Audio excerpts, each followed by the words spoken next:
Oras mga higan alas 6:20. Sa Quezon City, arestado sa entrapment operation ng isang Peking police. Nangingigil umano ang suspect sa mga tindero kapalit daw ng proteksyon. Darito ang unang ronda ni Oscar Oida.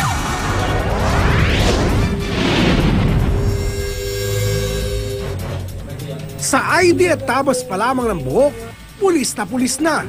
Isama mo pa ang pangangatawan at bit-bit na kalibre 45. Aba, papasa kahit anong ranggo.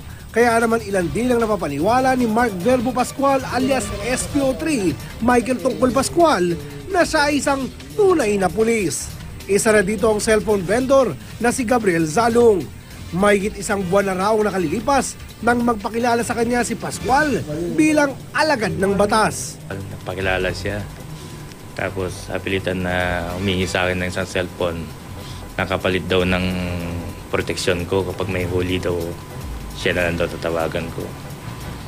Hanggang sa naulit, linggo-linggo. Kung wala siya magustuhan ng cellphone, pera naman, yun lang, 200. Pero lumipas sa mga panahon, unti-unti mo na siyang nagduda.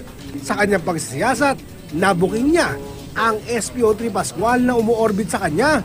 Peke pala. Pina-verify ko sa, kasi may joining kasi akong police din. Pina-verify ko sa kanya kung merong na nakalist dito sa Station 6.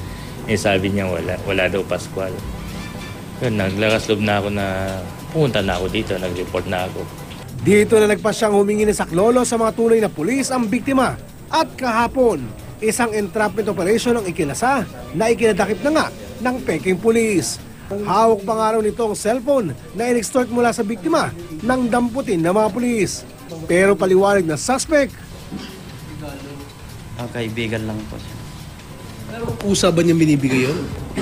Oo, kasi magkakilala naman kami po, sir. At ang mga Peking police ID na nakuha sa kanya. Tapatin mo, bakit kami gano'n? Kung hindi mo magagamitin, ba't kami gano'n? Pang-display lang po sa wallet, yan lang po. Anong totoo mong trabaho mo?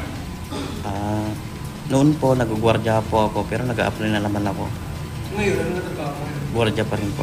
Dahil dito, patong-patong na reklamo ng robbery extortion, falsification, usurpation of authority at illegal possession of firearms ang isasampa laban sa Peking police. Ito ang balita sa Quezon City. Oscar Oida reporting.